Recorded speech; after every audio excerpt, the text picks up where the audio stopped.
Welcome to the Called to Love podcast, a show dedicated to exploring how human relationships and intimacy with God are connected. Join us as we discuss hard-hitting topics that inspire and motivate you to go deeper into the intricacies of building meaningful relationships. Here now are your hosts, James Levacy and Brian Knadel.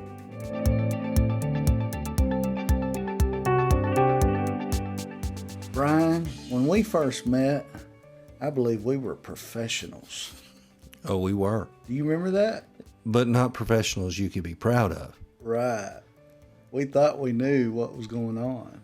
We felt that we had a gift of identifying every problem that has ever happened in the church, from church hurt to politics to unmet expectations to, Well, we certainly weren't about attracting people.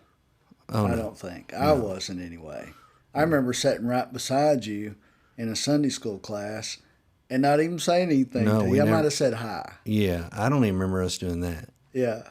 And it was so funny because if I'd have known, what was going to become and how our relationship would develop, it was ironic the way it started. Because we were products of the very thing that we would eventually start to want to see change in. I know. So we had a lot of stuff going on. We both had a lot of baggage. We both been through divorces. We both been in church all of our life. I can't remember not believing in Jesus. Oh, no. From every Sunday, every Wednesday, it was just ingrained to us, a way of thinking. It really was. And when I look back on it, there's some really good times. But I never truly grasped what it really meant to follow the Lord, to what it meant to shine or take on His character. I knew all about serving. I knew all about being plugged in and attendance and being connected to something, but never truly connecting to Him. Yeah, it reminds me of a very sobering moment. My father was on his deathbed, and literally he was going to die in a couple of days. I didn't know it at the time, of course, but I remember asking him, "How come you never told me Jesus loved me?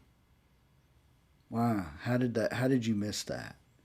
And I wasn't getting on to him, but it was just a revelation I was having at the time, to where I started understanding that Jesus was love, and it was hidden from me. Although we went to church every week. Church was, that was an important thing when I was growing up. We had to go. James, when you go back and look, I know for me, I was surrounded by a lot of great people, but my idea of God was He was someone that I feared more than I loved. So I wasn't sure where I was in relationship with Him. I could only gauge it by my level of participation, in church. And that was something that absolutely accumulated over years and years and years and brought us to a place where we were able to talk about it. And we talked about it for probably 2 weeks after we met. And that's how our journey began. Yeah, well, tell me about this. One of the most interesting things you said. You had actually attended the church where we met years before. Yes. And I had never attended it. I just started attending it. And I remember asking you, what brought you back? You went to go live in Northwest Arkansas, and out of all the churches you could have come back to, you came back to this one. And what did you find? Well, familiarity is what I was looking for, a place that I felt comfortable. I felt comfortable when I left, and so I wanted to come back. And although there were a lot of dynamics that changed, I went from a father, a husband and father of 4 to coming back, and many years later, only to look different, and everyone was the same. Most of the people that were still there. You were married when you had left, yes. And you come back divorced. And when I came back, it was like there were a few people that recognized me, but it was like starting over. And I looked for a place to fit, and I couldn't. And You know, it was just a really, I didn't want to go there in some respects because I didn't want people to go, hey, why are you not married anymore? Where's your wife? Where's your kids? You know, all that. Oh yeah. But so I was trying to just fit in, and that's that small group I came that Sunday morning. You were there, and you know, I looked at you, you looked at me, and it just wasn't. There was no connection, and it was so frustrating. But you told me something about it. You said I came back and you saw many of the same faces. Same faces, but people hadn't changed. That's what I want to talk about. Yes, they had not changed. We had changed in regards to age. We had changed as far as demographically or socially where we were, but no real growth. None in me. So I didn't see any in them, but definitely none in me either. Yeah, we were all in the same club. Yes. Let's not overhype what we were doing either. Now, what we could do is we could point it out. We could see that, I'm just making up names, Joe is still complaining about the same thing. Yes. And he still isn't over the circumstance or the divorce he went through, and he's still talking about it, Well, what's interesting, when the height of my frustration coming back, and I came back for business, but coming back into the community and coming back into the church, I guess I had reached a place where I was so unhappy spiritually, or unhappy with my walk with the Lord, or at least the connection, because of all the life events that had happened in my life, that I was super sensitive to everybody. I was super critical. I could see everything wrong in the church, but it was really, I was unhappy too.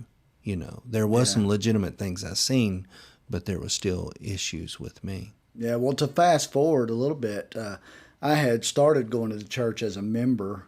My background as an IT person had kind of lent me to a position that had opened for an IT director spot at that church. And so I interviewed for it. I got that job.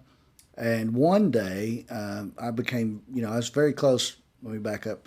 I was very close to the pastor in operations and things like that. And so one day he wanted me to meet a guy that had some interest in church groups and building community and things like that. And since he knew I had an interest, I was talking about it. I was wanting to see culture change. I was talking to the pastor about, seeing people like Christ sees them. One of the things that I was talking about was going into the church sanctuary and looking for people that were, in the dumps or down, or they just kind of looked lowly, like they needed a pick-me-up, and being attracted to those people. And why don't we make that a culture of this church? That was one of the things I was talking about to people. And he met you, or he knew you already, and he's like, come on, I got a guy I want you to meet. Y'all think a lot alike.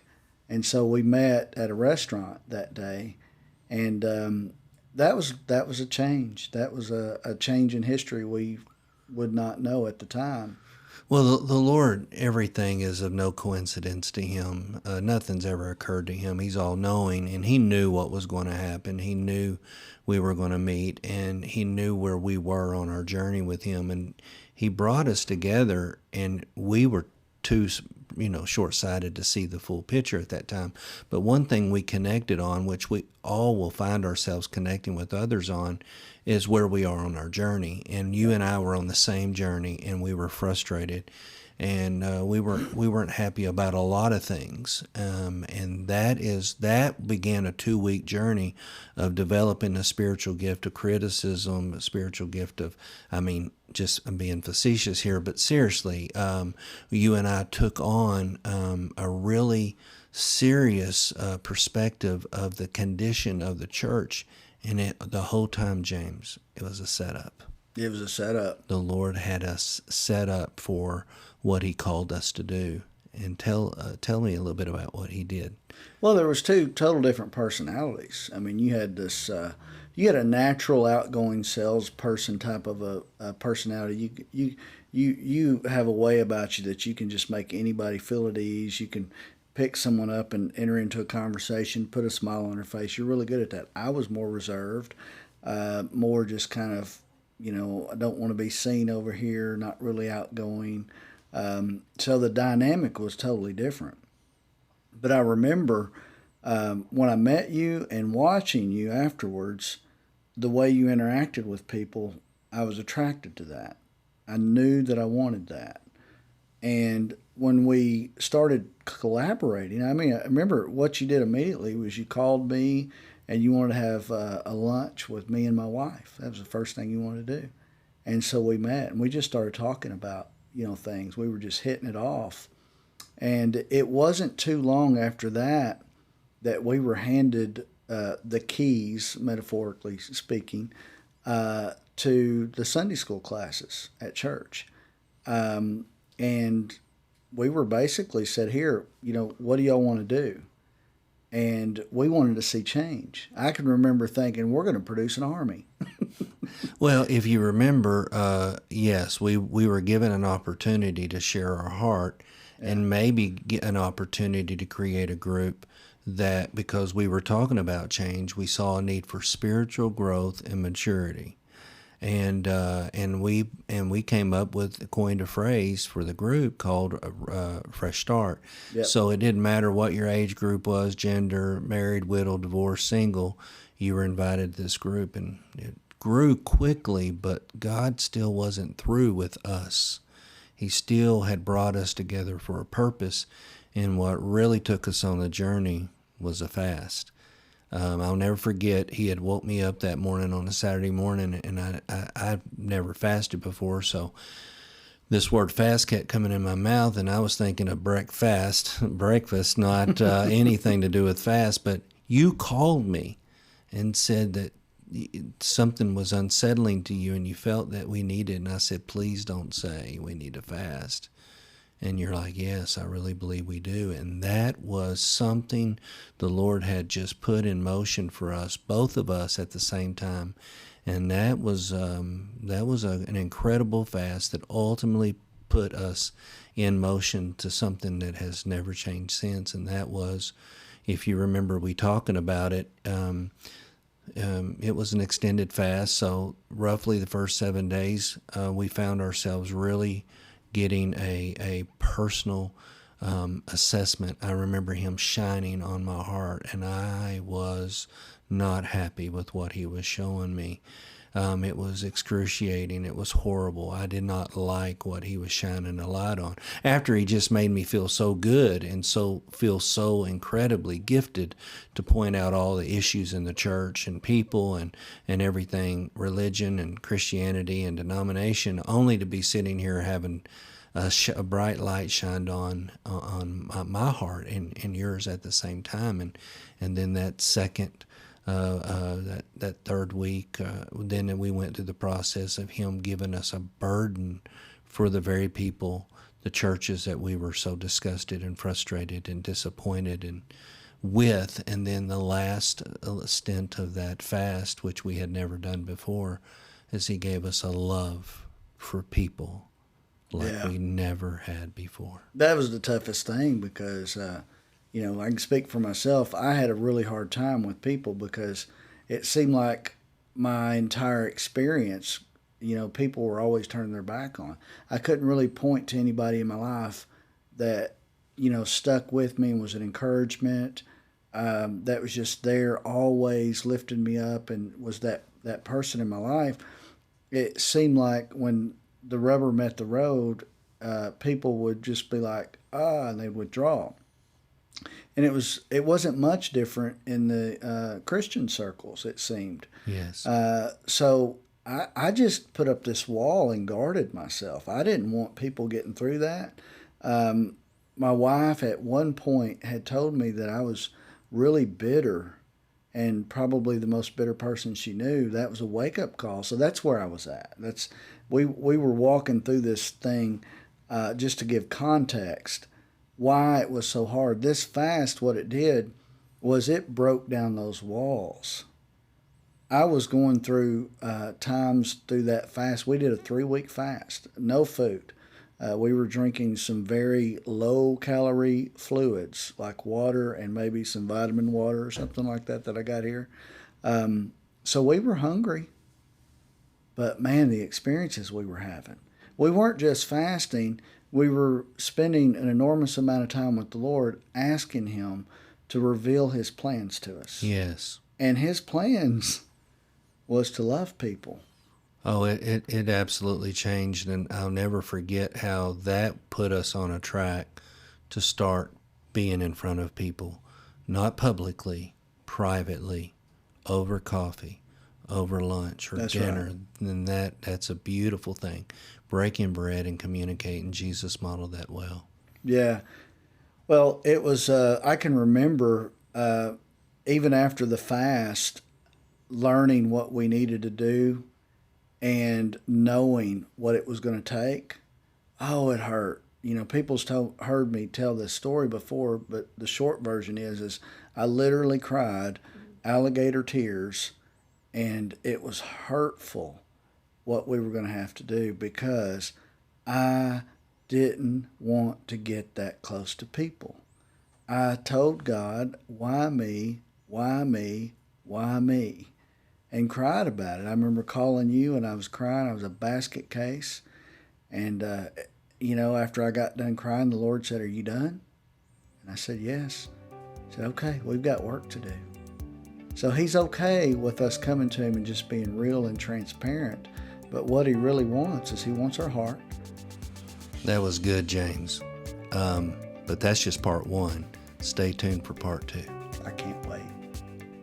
We hope this episode of the Called to Love podcast has enriched your life and offered valuable principles to apply on your personal journey. Please explore our website at www.calledto.love for more information and to share your feedback with us. Until our next episode, may you find peace and love. And always remember, you are called to love.